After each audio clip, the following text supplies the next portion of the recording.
Сайн байцгаана уу? Би Чутманы анж байна. За, та бүхэнд өнөөдөр Матай 14:28-аас 31-ийг уншчихъя.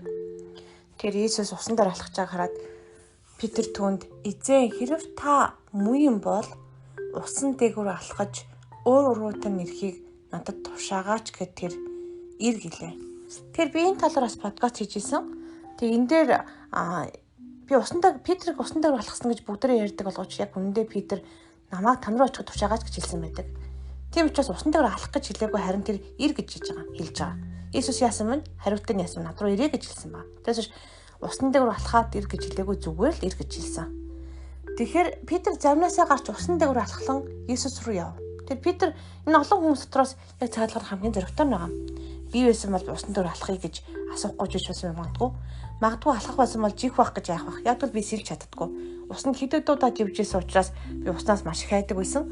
Тэгтээ тэгж жагаад нэг жоохон ч гэсэн шилж сурсан л да. Тэгтэл одоо ч гэсэн тийм их одоо баярлал ус руу шумбаад орчдөг хүмүүс ерөөсөө биш. Тэгтээ бид нэр амьдрал дээр яг энэ Петр шиг замнаасаа гарan усан дээр алхах шаардлага гардаг. Итгэлээрээ үнэхээр хэцүү газраар бидний мэдэхгүй газраар боломжгүй газраар алхаж байгаа. Үнэхээр усан дээр алхах боломжгүй.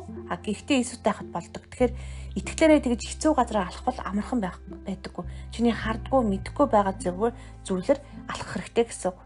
Жишээлхэд би Америкт ирэх болоход $1000 цалинтай ажил дээрсэн. 6 хүн $1000 цалинтай ажиллаар Монголд бол сайхан мөнгө байх л та. Гэтэл Америкт бол зөвхөн байрандаа л 1400-500 төлдөг.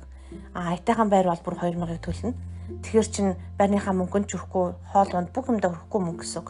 Тэр яг энэ үед бас эзэн тэтгээд алхах шаардлагатай болсон. Виз нь гарах уу, гарахгүй бас мэдэхгүй шүү дээ. Тэрнтэй адилхан хүнд бас хэцүү зүйлүүд байлдаг. Жишээлбэл би ямар ч байр авах мөнгөгүй байсан мөртлөө эзэн чамд байраар хангана гэхэд бас итгэх тийм шаардлагууд гарч ирсэн. Үүнтэй адилхан зүйлүүд зөндөө болдог. Тэгэхээр бидний амьдралд үнэхээр усан дээгүүр алхаж байгаа юм шиг тийм итгэлүүд болдог байх нь л дээ. Тэгтээ харин Петр салхи хараад айн живж эхлэв гэж байгаа. Тэгэхээр бид нэр энд ганцхан Петрийг буутгаж болохгүй л да. Петр яасан сул дараа хүн бэ гэдэг. Үндэ бид нарт амьдралд шураг тохиолдоход хэцүү зүйлүүд болох боломжгүй юм шиг санагдахад бүгдээрээ яадаг вүлээ. Түүнийг хардаг байгаа. Анхаарлаа бид нар асуудал руугаа төвлөрүүлдэг гэсэн. Тэр үед яадаг вэхээр живж эхэлдэг гэсэн. Тэгэхээр бид нар бас ингэдэг живдээ гэсэн.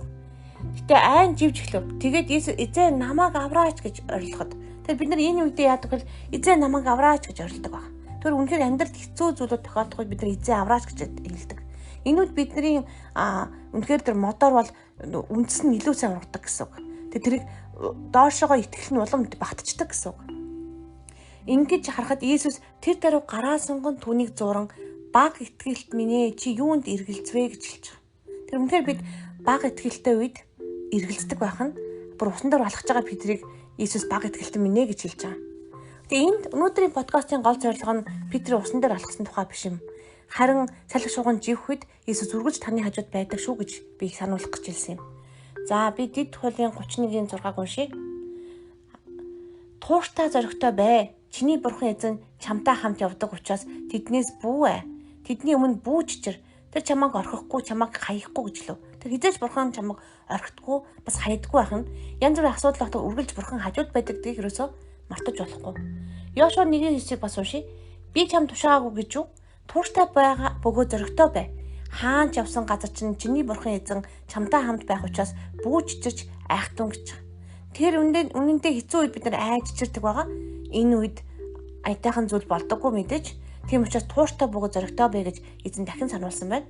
Тэгээ Ром 8:39-ыг уншаад унши. Учир нь үгсэнч амж үхэлж амж тэнгэр элч нарч эрх баригчдч өннөгийн юмсч эрх юмсч хүчиж өндөрч гүнч өөр ямар ч бүтээл бидний эзэн Есүс энэ доторх Бурхны хайраас биднийг салгаж чадахгүй гэж би бат итгэлтэй байна гэж Ром номын 38-39-дэр хэлсэн байна.